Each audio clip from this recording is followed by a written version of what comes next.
দীর্ঘ এক দশক ধরে কানাডার নেতৃত্ব দেওয়া প্রধানমন্ত্রী জাস্টিন ট্রুডো অবশেষে পদত্যাগের ঘোষণা দিয়েছেন।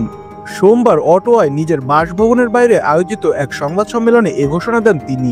ট্রুডো জানান, লিবারেল পার্টি নতুন একজন নেতা নির্বাচন না করা পর্যন্ত তিনি প্রধানমন্ত্রী এবং দলীয় প্রধানের দায়িত্ব পালন করে যাবেন।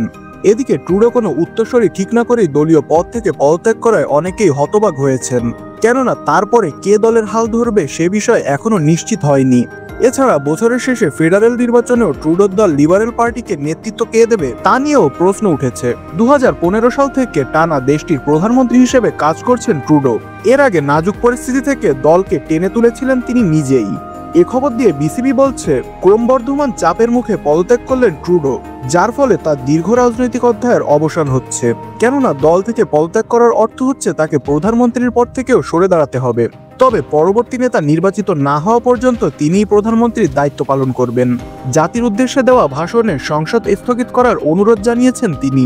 দেশটির পার্লামেন্ট না ভেঙে এই স্থগিতাদেশ বিতর্কের জন্ম দেবে, যাতে ভোট সহ অন্যান্য কার্যক্রমও বন্ধ হয়ে যেতে পারে।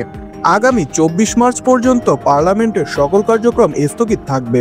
এর 4 দিন পর ফেডারেল সরকার গঠনের ভোট অনুষ্ঠিত হবে। সাধারণত কানাডার ফেডারেল দলগুলো তাদের নেতা নির্বাচনে 4 থেকে 5 মাস সময় নেয়। দেশব্যাপী প্রতিযোগিতামূলক প্রক্রিয়ার মাধ্যমে একজন নতুন নেতা নির্বাচনের ইঙ্গিত দিলেন ট্রুডো। এমন পরিস্থিতিতে ট্রুডোর উত্তরসূরির তালিকায় উঠে এসেছে লিবারেল পার্টির সাবেক অর্থমন্ত্রী ক্রিস্টিয়া ফ্রিল্যান্ড, পরিবহন মন্ত্রী অনিতা আনন্দ এবং আনুষ্ঠানিক কেন্দ্রীয় ব্যাংকার মার্ক কার্টির নাম। তাদের মধ্য থেকেই কেউ একজন দলীয় প্রধান হতে পারেন। দেশটির বিভিন্ন জরিপের পূর্বাভাস বলছে আগামী নির্বাচনে কনজারভেটিভ পার্টির কাছে ভরাডুবি হতে পারে ট্রুডোর দলের।